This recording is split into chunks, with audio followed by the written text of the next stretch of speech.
자, 오늘은 시작하면서 바로 엊그제 전해드렸던 그 내용 중에 한국의 그 일부 식당에서 진상 할아버지 손님들 때문에 노 시니어 존을 만들려고 하는 한 업주의 스토리와 관련해서 그 영상 다 보셨나요? 네, 그 영상을 보시고 이제 많은 분들이 댓글을 주셨기 때문에 그 댓글을 좀 먼저 소개를 해드리려고 했는데 이 텍사스주의 산불이 너무 심각해서 이걸 먼저 전해드려야 되겠다는 생각이 들어서 이 댓글 내용 소개는요, 오늘 보너스 뉴스 시간에 전해드리도록 그렇게 하도록 하겠습니다. 자, 이 텍사스주로 가보겠습니다. 텍사스주 서북부 팬핸들 지역에서 발생한 산불이 좀처럼 잡히지 않는 가운데 이제 나흘째 벌써 계속 확산하고 있습니다. 일단은 한인들의 피해는 아직은 보고되지 않았다는 말씀을 먼저 드리겠습니다. 앞으로는 어떻게 되는지 모르겠습니다만 지금까지는 한인들의 피해는 없습니다. 일단 현지 총영사관 쪽의 얘기예요. 우선 그 현장 상황을 좀 보면 텍사스 산림청에 따르면 현재 이 팬핸들 지역에 각기 떨어져 있는 4곳에서 산불이 발생했습니다. 그 규모가 가장 대규모인 산불은 스모크하우스 크리크 산불이라고 이름이 붙여졌는데 지난 26일 발화한 이래 지금까지 총 85만 에이커를 태웠습니다. 85만 에이커면 도대체 어느 정도 되는 거야? 이게 너무 넓어서 가늠이 잘 안 되는데요. 무려 이게 서울 전체 면적의 5배가 넘는 규모입니다. 이 엄청나게 번지고 있는 그 산불 4곳 가운데 한 곳에 이 피해 면적만 해도 지금 서울의 5배가 넘는다라는 그런 얘기입니다. 이 산불은 이제 오전까지만 해도 피해 면적이 50만 에이커로 처음에 보고됐지만 몇 시간 만에 순식간에 번져서 피해 지역에 이렇게 크게 85만 에이커, 지금은 아마 90만 에이커가 넘었으리라고 생각이 됩니다. 이 산불은 텍사스주 역사상 지금 2번째로 큰 화재로 기록돼 있습니다. 불이 난 이후에 사흘이 지나도록 불길이 잘 잡히지 않아서 현재 그 진압률은요 3%밖에 안 됩니다. 3%밖에. 자, 인근에서 발생한 또 다른 산불 윈디 듀스라는 산불도 9만 에이커, 그리고 그레이프 바인 크리크라는 산불도 3만 에이커를 각각 태우고 지금 계속되고 있습니다. 이 윈디 듀스 화재의 진압률은 25%, 그리고 그레이프 바인 크리크 산불의 진압률은 60% 정도로 지금 추산되고 있습니다. 그런데 문제는요, 이들 산불은 민가가 있는 인골의 그 시골의 그 마을까지 번졌다라는 점입니다. 때문에 당국은 이 햄필 카운티와 로버츠 카운티 그리고 보고타운 일부에 대피령을 내렸습니다. 이 지역에 사시는 분들은 아마 이름만 들으시고 대충 어디다라고 금방금방 아실 거예요. 자, 햄필 카운티, 로버츠 카운티, 보고타운 이 지역에 우리 구독자님들이 혹시 살고 계시지 않나 저기 걱정이 되는 그런 상황입니다. 이들 지역 가운데 그 햄필 카운티에 있는 인구 2천여 명의 마을, 그러니까 이제 여기가 뭐 마을이 이렇게 다닥다닥 집들이 붙어 있는 곳들은 아니고요. 조금 이제 듬성듬성 떨어져 있는 그런 시골 마을이기는 한데 이 2천여 명의 마을 그 지역의 주민들이 지금 피해가 가장 큰 것으로 전해지고 있습니다. 이 햄필 카운티의 당국자는 캐네디언 지역 일대에서 주택 약 40채가 이미 불에 탔다라고 전했습니다. 이곳의 시장인 테릴 바틀렛 시장은 CNN과의 인터뷰에서 다행히 인명피해는 없었다. 다만 집들이 꽤 많이 불에 탔다라고 안타까운 심정을 표현했습니다. 그리고 이제 스모크하우스 크리크 산불이라는 이름이 붙어져 있는 그곳, 그 현장과 가까운 그 보고타운 지역 주민 에드리아나 힐이라는 주민은요, 이 보고타운 주변은 마치 불길에 고리 같았다. 링이라 그러죠. 왜 우리도 지진 날 때도 왜 그런 얘기, 불의 고리 뭐 이런 얘기 많이 하잖아요. 그렇게 마치 불길에 휩싸여져 있는 초대형 일종의 고리 같았다라고 말하면서 4개의 주요 도로가 완전히 폐쇄돼서 빠져나갈 길이 없는 그런 상황이다. 그런데 다행히 하마터면 이러다가 꼼짝없이 뭐 다 그 큰 피해를 입는 거 아니야? 정말 희생당하는 거 아니야? 다 죽는 거 아니야? 막 이런 생각까지 했었는데 다행히도 바람이 좀 반대 방향으로 부는 바람에 그 틈을 이용해서 도로에서 빠져나왔다. 차를 타고 빠져나왔다. 이렇게 말하고 있습니다. 반대로 말하면 다행히 바람이 반대로 불지 않고 계속 도로 사이드로 그렇게 불었다면 아마 엄청나게 큰 끔찍한 인명피해가 발생했을 수도 있다. 그런 얘기입니다. 자, 정전 현황 집계 사이트에 따르면 현재 화재 피해 지역인 햄필 카운티와 또 허친슨 카운티 등의 그 3천여 가구의 전기가 끊긴 상태입니다. 해당 지역은 원래 인구가 뭐 많은 곳은 아니고요. 또 한인들도 뭐 많이 거주하는 그런 곳과는 좀 떨어진 그런 지역이긴 합니다. 그래도 일단 그 관할 구역상으로는 주 휴스턴 총영사관이 관할하는 그런 지역인데, 그래서 이제 휴스턴 총영사관은 인터넷 홈페이지에 이 화재에 관해서 그 주의를 당부한다는 그 안전 공지를 일단 올려놓고 있기는 합니다. 그리고 이제 향후 그 한인 피해가 발생할 경우를 대비해서 긴급 식량이나 구호품 등을 지원할 계획이다. 그렇게 준비를 하고 있다라고 주 휴스턴 총영사관은 밝혔습니다. 화재가 번지는 동안 아주 끔찍한 소식도 알려졌었습니다. 이 화재 지역의 남쪽에 있는 미국의 국가 핵안보국의 펜텍스 공장이 화재 영향을 받을 수도 있다라는 이 경고가 가동됐습니다. 그래서 그 핵무기 처리 공장이 그 가동을 중단하고 일시적으로 문을 닫았었습니다. 그러나 다행히도 어제부터는 이 핵공장이 다시 가동되고 있다라는 전언입니다. 무슨 그런 공장이 텍사스 쪽에 있었나라고 하실 텐데요. 이 공장은 핵무기 해체를 주로 하는 그런 공장인데, 이곳으로 만일 불이 번졌다면 정말 어떻게 됐을지 생각만 해도 끔찍하다라는 그런 생각입니다. 이번 화재의 원인은 아직 밝혀지지 않았습니다만 소방당국은 강한 바람과 마른 풀, 그리고 예년보다 따뜻한 그런 기온 등의 요인이 불길을 키웠다라고 설명을 했습니다. 불길이 조속히 잡히기를 바라고요. 특히 인근 한인분들의 영향이나 어떤 그 피해가 없기를 더더욱이 더불어서 바라는 그런 마음입니다. 이 화재 얘기가 나왔으니까 하나만 좀 더 전해드리겠습니다. 브라질로 좀 잠깐 갔다 오겠는데요. 브라질과 아마존 산림 지역에서 이번 달에만 3,000건 가까운 화재가 발생한 것으로 집계됐습니다. 브라질 아마존 열대 우림 지역에서 이번 달 12,940건의 화재가 발생했습니다. 이는 1999년부터 관련 데이터를 축적한 이래 2월 달 기준으로는 가장 높은 수치입니다. 종전 최다 기록은 2007년 2월에 1761건이었는데 이때보다도 67%가 많은 수치의 화재가 발생하고 있는 것입니다.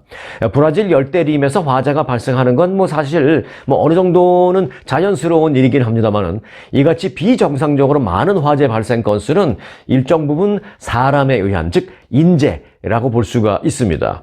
브라질 아마존에서는 농경지를 만들기 위해서, 그리고 이제 두 번째 이유는 또 소와 말을 기르기 위한, 그들이 먹을 수 있는 어떤 목초지를 확보하기 위해서, 크게 보면 이런 두 가지 이유로 풀을 잘라내고 나무를 베어내고 하면서 그 땅에 살짝 불을 지르는, 소위 잘 아시죠? 이 화전 등이 광범위하게 이루어지면서 지금 심각한 사회 문제로 대두되고 있습니다. 전문가들은 갈수록 심해지는 이 고온 건조한 날씨와 또 농업을 위한 무분별한 이 산 및 개간이 이런 잦은 화재를 만들어내고 있다라면서 인간의 탐욕을 멈출 때가 됐다라고 심각하게 경고를 했습니다. 이 사람만 스트레스를 받는 게 아니라는 거죠. 자연도 급격히 변화를 겪게 되면 환경적 스트레스를 받게 된다라는 논리가 있습니다. 그래서 이제 이게 산불이나 가뭄이나 홍수 등등으로 나타나게 된다라고 전문가들은 경고하고 있습니다. 귀담아 들어야 할 경고성 발언이다라는 생각입니다. 자, 이제는 미국으로 좀 들어오겠습니다. 이게 좀 전해드리기에 좀 끔찍한데 좀 징그럽기도 하고, 그런데 또 이 소식을 또 안 전해드릴 수는 없습니다. 감안하시고 이 소식 접해주시기 바라겠습니다. 자, 미국에서 보면요, 아주 길 코너마다 있는 업소 중에 이제 대표적인 것이 99센트 스토어 있죠. 그런데 이제 그 99센트 스토어랑 같은 컨셉의 업체가 바로 달러트리라는 것입니다. 캘리포니아 지역에는 이 달러트리라는 업체가 굉장히 많이 있어요, 여기저기. 그런데 이 달러트리는 비슷한 컨셉의 자회사를 갖고 있습니다. 그 자회사의 이름은 패밀리 달러라는 것입니다. 그러니까 패밀리 달러라는 업소가 이 모회사는 달러트리입니다. 제가 왜 이 얘기를 이제 말씀드리냐면은 캘리포니아나 이쪽에는 달러트리가 굉장히 많고요. 그러나 이제 패밀리 달러라는 곳은 보신 적 없으신 분들도 많을 거예요. 그런데 반대로 텍사스나 이 중부, 중서부, 또 동부 이쪽으로 가시면은 또 달러트리를 잘 모르시고 패밀리 달러는 나 알아 하시는 분들이 많으실 거예요. 그래서 이제 그게 결국 같은 회사다라는 설명을 제가 이렇게 드리는 겁니다. 자, 그런데 이 패밀리 달러라는 이 스토어는요, 미국에 무려 8,500개의 스토어를 갖고 있는 업체입니다. 텍사스주에는 무려 1,000개가 넘는 스토어를 갖고 있는데 이 패밀리 트리나 달러 트리 당분간 절대 가지 마시기 바라겠습니다. 이 스토어에서 판매할 물건을 그 보관해 놓는 초대형 창고에서 이 수천 마리의 쥐가 몇 년 동안 득실득실 거렸던 것이 발견돼서 연방정부로부터 지금 철퇴를 맞았습니다. 이 저가 상품 전문 체인 업체인 패밀리 달러가 창고에 들끓고 있는 이 쥐 때문에 엄청난 벌금 폭탄을 맞았다라는 소식인 것입니다. 이 패밀리 달러는 LA 인근에도 많은 그 업소를 운영 중인 달러 추리의 자회사라고 이제 말씀을 드렸죠. 자, CNN 보도에 따르면 달러 추리의 자회사 격인 이 패밀리 달러는 살아있는 쥐, 죽은 쥐, 심하게는 뭐 썩어가는 쥐 등등이 가득한 그런 창고에 보관된 물품을 막 판매를 해서 제품 안전 기준을 심각하게 위반한 혐의로 연방정부로부터 4,106만 달러의 이 벌금을 부과받았습니다. 정확한 액수 4,100만 달러 이상의 벌금을 부과받았습니다. 이게 벌금치고는 어마어마한 액수죠. 연방법무부는 성명을 통해서 달러 추리의 자회사인 패밀리 달러에 부과한 이 벌금 액수는 식품 안전과 관련된 사건으로는 사상 최대 규모다 라고 밝혔습니다. 이 얼마나 심각했으면 이런 벌금을 매겼겠습니까? 살아있는 쥐가 막 돌아다니는 건 물론이고 죽어있는 쥐들도 막 있고 그 검사관이 가보니까 저쪽 구석에는 이미 죽은 지 오래돼서 썩어있는 쥐 이런 것들이 그 창고에 득실득실했다는 것입니다. 여기저기 쥐똥이 있고 그런 창고에서 물건 꺼내서 지금 여러분들 근처에 있는 달러출이나 패밀리 달러 그 매장으로 배송을 했다는 것입니다. 이 패밀리 달러와 달러 추리는 앞으로 그래서 3년 동안 강력한 기업 규정 준수 및 보고 요건을 의무적으로 해야 된다는 그런 요건을 적용받게 됩니다. 연방법무부는 소비자는 매장에 갈 때 진열대에 있는 식품이나 의약품 등등이 깨끗하고 오염되지 않은 그런 상태로 보관돼 있을 것이다라는 기대감을 가질 권리가 있다 라면서 이런 신뢰와 소비자의 안전을 지키기 위해서 마련된 법률을 위반하면 이 해당 기업에게 반드시 이렇게 책임을 물을 것이다 라는 것을 미 전국에 있는 업체들이 알기를 바란다 라고 말했습니다. 얼마나 이 사안이 심각하면 미 전국에 있는 업체들도 이걸 샘플 케이스로 반드시 알기를 원한다 라고 말하고 있는 것입니다. 이 패밀리 달러의 쥐 종류가 나온다라는 문제는 지난 2020년에 처음 제기됐습니다. 당시 그 FDA는 아칸소주에 있는 한 패밀리 달러 체인점이 운영하는 그 유통시설의 위생 상태가 아주 더럽고 쥐가 들끓고 있고 또 이곳에서 사람과 동물 식품을 포함한 각종 먹거리 등등등 상품이 보관돼 있다는 내용의 검사 보고서를 발표했습니다. 이 보고서에는 유통시설 전체에서 살아있는 설치류, 부패된 상태의 설치류, 또 설치류의 배설물 알갱이, 또 갉아먹은 모습 등등의 흔적을 나타내는 냄새 등 온갖 더러운 증거 등을 확보했다라고 언급되어 있습니다. 거기에 이 설치류라는 것은 쥐 종류를 말하고 있습니다. 그러니까 반드시 여기 쥐만 있는 게 아니라 쥐과에 여러 가지 그 더러운 동물들이 많이 있었다라는 것이죠. 그래서 이제 설치류라고 뭉뚱그려서 표현을 한 것입니다. 쥐만 있는 게 아니라 그보다 더한 것도 있었다라는 것이죠. 뭐 파썸도 있고 그런 거죠. 당시 이제 FDA는 패밀리 달러가 적어도 2020년 1월부터 이 설치류 관련 문제를 인지하고 있었다라고 밝혔습니다. 그럼에도 불구하고 조치를 취하지 않았다. 그러니까 그게 더 괘씸하다라는 것이죠. 그래서 괘씸죄까지 적용해서 벌금을 이렇게 어마어마하게 4,100만 달러 이상을 때려버린 겁니다. 그렇게 사전에 인지하고 있었음에도 불구하고 이 패밀리 달러 업체는 2022년 1월까지 그 해당 물류센터에서 상품을 계속 내보내면서 배송을 했다라는 것입니다. 당시 건물을 소독을 했는데 그 건물 소독을 끝나고 나서 검사관들이 들어가 보니까 그 안에 무려 1,270여 마리의 죽은 쥐가 발견됐다라고 법무부는 밝혔습니다. 소독을 안 했으면 그 쥐들이 다 살아서 막 돌아다녔을 거 아니에요. 소독 다 끝나고 이제 그 검시관들도 얼마나 들어가기 싫었겠어요. 일이니까 들어갔겠죠. 여하튼 완전 무장하고 소독 다 끝난 다음에 일정 시간이 지난 다음에 자, 한번 들어가 보자 하고 검시관들이 쫙 들어가 보니까 무려 1,270여 마리의 쥐들이 거기서 죽어 있는 상태로 발견됐다는 것입니다. 법무부는 전국에 이 8,000개 이상의 매장을 보유한 이 패밀리 달러가 비위생적인 조건에서 제품의 청결을 해친 그 건에 대해서 유죄를 본인 회사 업체 측에서도 스스로 결국은 인정했다라고 밝혔습니다. 인정을 할 테니까 벌금 조금만 깎아주세요. 뭐 이런 거죠. 당분간 달러출이나 패밀리 달러 가시는 거 좀 자제하시기 바라겠습니다. 자, 한국인들이 많이 쓰는 한국어 단어 중에 뭐 여러 가지가 있습니다만은 뭐 먹방, 치맥, 뭐 김밥 등등의 단어. 그런데요, 요즘 제가 방금 전에 말씀드린 이 먹방, 치맥, 김밥 이런 단어는요, 외국 사람들이 알아듣는 경우가 상당히 많이 있습니다. 거기에다 더불어서 이제 앞으로는 떡볶이, 무슨 뭐 찌개 이런 말의 그 뜻도 외국인들이 다 알아들을 전망입니다. 그 이유는 이렇습니다. 자, 영국의 옥스포드 영어 사전이라고 있죠. 그 옥스포드 영어 사전에 떡볶이, 찌개 등 이 한식과 관련된 단어가 앞으로 대거 올라갈 것으로 예상됩니다. 영국 옥스포드 대학 출판부가 발간하는 옥스포드 영어 사전에 한국어 컨설턴트로 일하고 있는 조지은 교수님이 계신데요. 이 조지은 교수는 이 영어권에서 한식 관련 단어 사용이 급증하는 그런 추세를 지금 많이 반영하고 있다라고 전했습니다.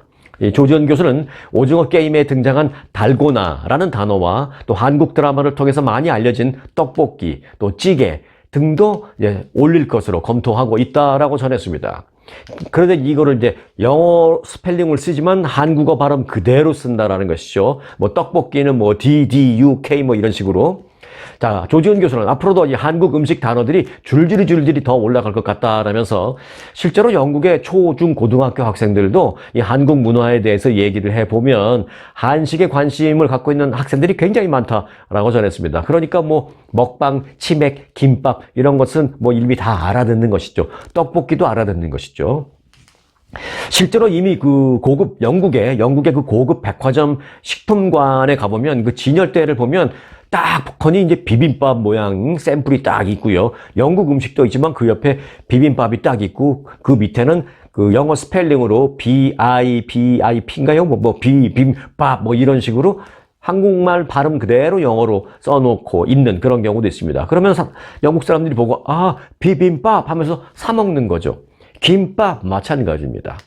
자, 그렇게 진열이 돼 있거나 또는 뭐 아시아 식당이 아닌 그런 곳에서도 이 코리안이라는 어떤 이름이 붙어 있는 그런 메뉴를 자주 확인할 수 있다라고 조지은 교수는 설명을 했습니다. 영국에서도 이제 어딜 가면 뭐 영국의 전통적인 메뉴도 쭉 있지만 그 밑에 보면 코리안 바베큐 뭐 이렇게 써 있기도 하고 또 어떤 음식 뒤에는 조그맣게 코리안 스타일 뭐 이런 식으로 되어 있는 게 적잖이 보고 있다라는 것입니다. 영국에서도. 자, 한편 그 조지은 교수는 한국말 중에서 뭐 형 또는 막내 뭐 오빠 이란 단어가 있잖아요. 근데 이것은 사실 따지고 보면은 다 나이와 관련돼 있고 나보다 나이가 한두 살 많으냐 몇 살 많으냐 아니면 나보다 한두 살 뭐 적으냐 이런 것과 관련되는 거잖아요. 근데 사실 따지고 보면은 영국이나 미국군이 서구권에서는 그런 거에 대한 단어가 아예 없잖아요. 뭐 당연히 존댓말도 없고 그 뭐 나보다 뭐 나이가 몇 살 많은 사람을 설명하려면 뭐 올더 브라더 뭐 이런 거밖에 없지만 그거는 그냥 통상적으로 여러 사람이 하는 것이고, 내 위의 형, 뭐, 우리 동네 형, 뭐, 이걸 뜻하는 지칭은 딱히 없죠. 없을 수밖에 없죠. 존칭어가 없으니까 그런 존칭, 호칭도 없는 게 당연하죠. 그런데 앞으로 형, 막내 등 한국의 어떤 호칭어도 영국의 그 옥스퍼드 사전에 등재하기 위해서 준비를 하고 있다라고 전했습니다. 등재를 하기 위해서 준비하고 있다는 것은 등재를 해도 될 만큼 그 사람들이 여기에 대해서 이미 어느 정도 이해를 할 수 있는 준비가 되어 있는 백그라운드가 형성되고 있다는 것입니다.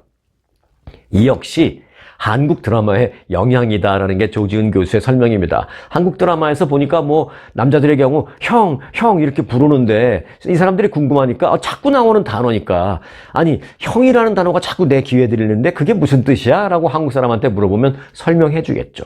그러니까 그 다음에 이제 두 번째가 오빠라는 단어, 뭐 이런 거. 뭐 언니, 누나 이것도 마찬가지고요.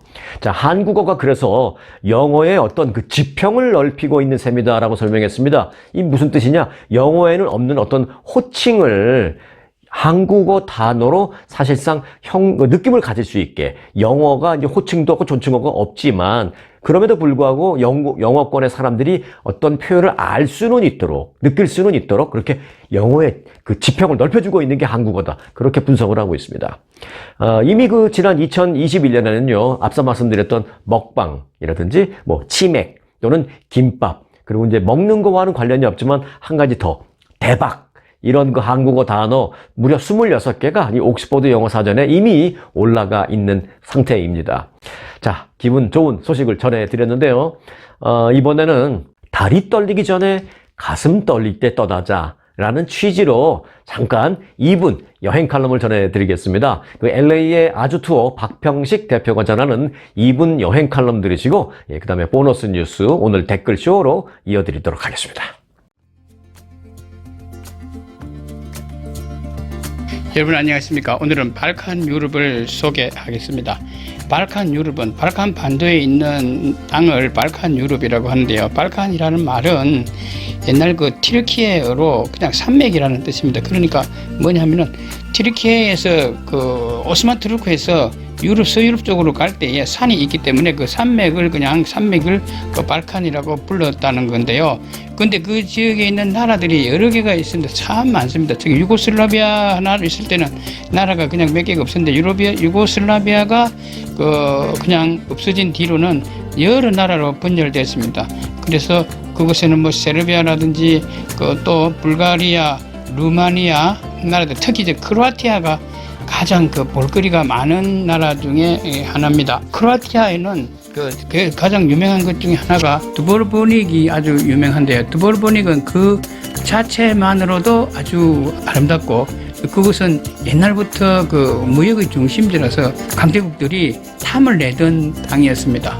나폴레옹도 그것을 점령한 적이 있었고 옛날에 로마 시대는 그 지역이 아주 유명한 지역, 아주 유용한 지역으로 쓰였던 그러한 땅이기도 합니다. 그래서 두보르보닉뿐만 아니라 그리고 플리트비체는 크로아티아가 자랑하는, 그러니까 사실 발칸 유럽에서 가장 유명한 곳을 꼽으려면은 플리트비체를 꼽을 수밖에 없는 그러한 곳입니다. 플리트비체는 조금 올라가면 호수가 있고 좀 더 올라가면 폭포가 있고 또 올라가면 호수가 있고 호수 폭포 이렇게 연결이 되는 아주 많은 호수들이 폭포들이 같이 연결이 있어요. 아주 아름답게 되어 있는 것이기 때문에 우리가 그것을 쭉 처음부터 위에까지 올라가면서 트레킹을 하면은 아주 예쁩니다. 그리고 공기도 좋고요.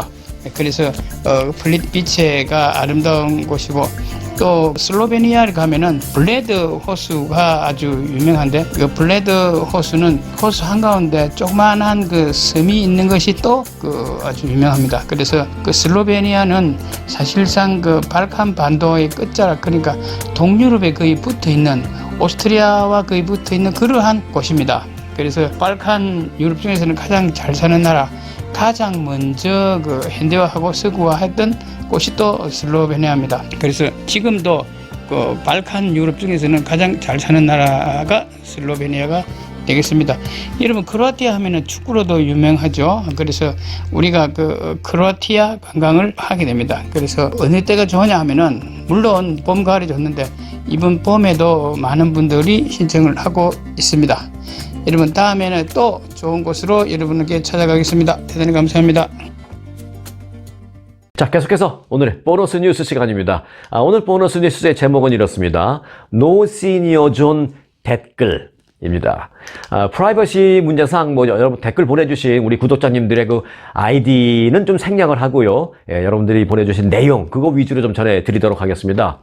앞서 말씀드렸습니다만은 며칠 전 한국에서 노 시니어 존, 노인 출입 금지 이렇게 써붙이는 식당들도 있고 추가로 나도 그렇게 할까라고 고민하는 자영업자들의 고민 내용 이런 걸 전해드렸습니다. 왜냐하면 와서 진상을, 소위 말하는 진상을 부리시는 할아버지 할머님들 손님들 때문에 그렇다라는 것이죠. 어떤 할아버지는 이틀 3일 전에 사갔던 디저트를 갖고 와서 절반은 먹었는데 나 이거 며칠 전에 샀는데 내가 먹어보니까 내 입맛에 안 맞아, 바꿔줘. 그리고 거기 사장께서 어르신 이거 사가신 지 2, 3일 됐고 더군다나 벌써 이렇게 반은 드셨는데 이걸 어떻게 바꿔드려요? 안 됩니다 했더니 멱살을 잡고 면제라 대다고 막 욕을 퍼붓기도 했고, 또 어떤 할아버님 손님은 카페에 가서 하루 종일 커피 한 잔 시켜놓고 앉아있다가 카페 여 사장님이 지나가니까 저기 잠깐 봅시다.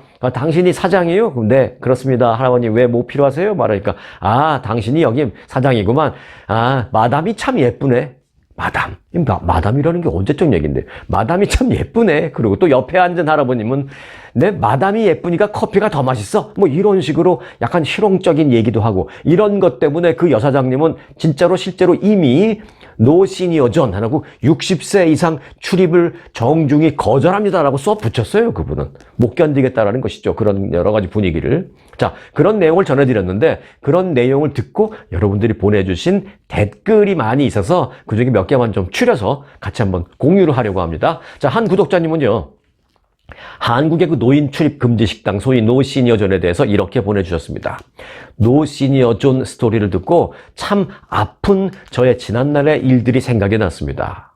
하와이에 처음으로 이민 와서 이발소를 운영하는 언니와 함께 일을 한 적이 있었는데, 많은 남자 노인분들이 오셔서 주책 맞은 말과 함께 하물며 싸움을 시키기도 하고 성희롱 등등등 여러 가지 어려운 일들을 많이 말썽을 부리셨는데, 나중에 알고 봤더니 이민 오기 전에 한국에 있었을 때 소위 한국의 어떤 좋지 않은 분위기의 퇴폐 이발소를 연상을 하면서 그런 이발소인가라는 생각에, 또는 그런 이발소처럼 좀 해주면 어때? 라는 그런 마음으로 그 안에서 그런 행동을 했던 것 같습니다. 라고 하시면서 영어가 좀 불편해서 기술적으로 좀 먹고 살려고 했던 그 당시 나의 삶이 생각이 나서 눈물이 났던 스토리이기도 했습니다. 라고 한 구독자분을 보내주셨습니다.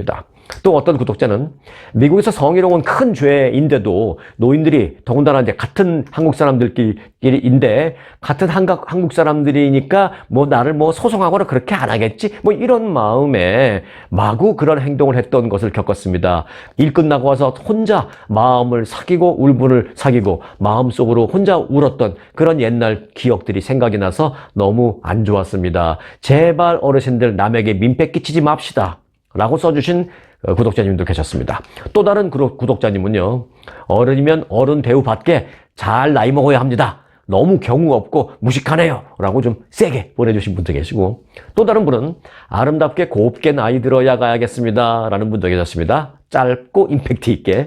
그리고 이제 또 다른 구독자님은 나도 자영업자였는데 당시, 그러니까 뭐 10년, 20년 전에 이제 자영업을 오래 몇십 년 하신 거죠. 지금부터 몇십 년 동안 하신 거죠. 지금은 이제 은퇴하셨겠지만, 나도 자영업자였는데, 당시 노인들과 꼬마들이 오면 도리어 나는 서비스를 더 잘해줬었습니다.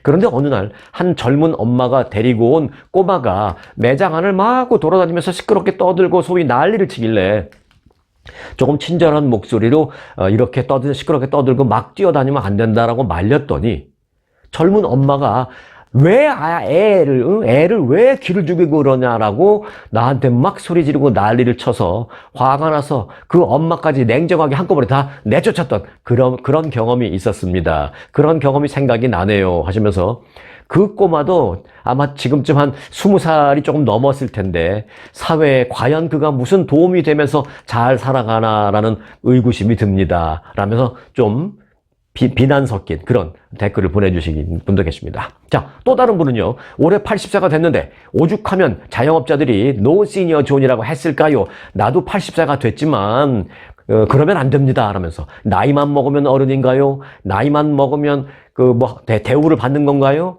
나이 값을 해야 대우를 받죠. 자존심을 지키고 어른답게 행동을 하기를 바랍니다. 라고 보내주셨습니다. 본인도 80세라고 말씀하시면서요. 또 다른 구독자님은요, 여기 미국에서도 마찬가지로 이 맥도날드 같은 데 가면 아침부터 와서 하루 종일 앉아서 커피 한 잔 시켜놓고, 그것도 이제 나이가 65세인가요? 되면은 그 공짜 커피 이제 하나씩 주잖아요. 물론 100%는 아니고 거기에 참여하는 맥도날드는 65세인가요? 55세? 제가 방송을 해놓고도 까먹었네. 하루에 한 잔씩 공짜로 커피 주는 그 매장이 있어요. 자, 그렇게 공짜 커피 하나 받아놓고 딱 앉아놓고 4명, 5명 할아버지들, 할머니들 앉아가지고 하루 종일 앉아서 시끄럽게 떠들고 하는 그런 행위 우리 모두 자제해야 합니다. 라고 댓글을 보내주신 분들도 계십니다. 자, 그리고 이 세크라멘토에 거주하시는 미국 직장인이라고 밝히신 또 다른 한 구독자님은 이렇게 보내주셨습니다.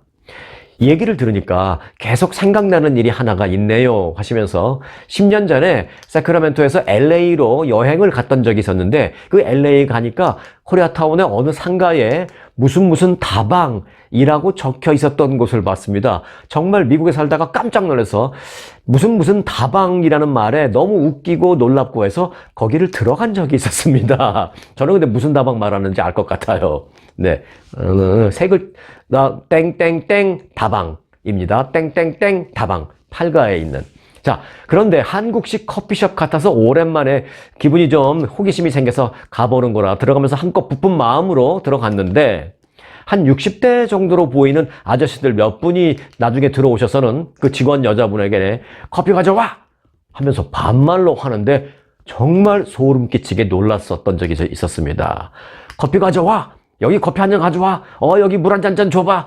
일로 좀 와봐. 여기 좀 치워줘. 여기 냅프킨 좀 줘. 하면서 반말로 막 여자 직원에게 하는데 너무 놀랐었던 기억이 있습니다. 라면서 그 당시 하기에는 너무 놀라서 아니, 여기 미국 맞아? 라고 그렇게 생각했던 기억이 새록새록 나네요. 라고 댓글을 보내주셨습니다.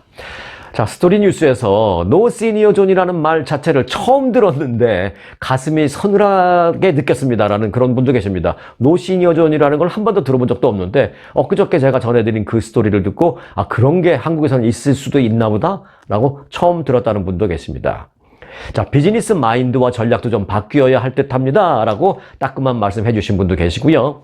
지금 한국에는 노인들의 순환 시대로 돌입했다라는 모습을 자주 접하면서 이 사연도 남 얘기가 같지 않습니다. 한국, 미국, 또 노인, 젊은이 양쪽 얘기를 좀 다 들어보고 양쪽을 다 이해하는 그런 분위기가 되면 좋겠습니다 라는 구독자 분도 계셨습니다.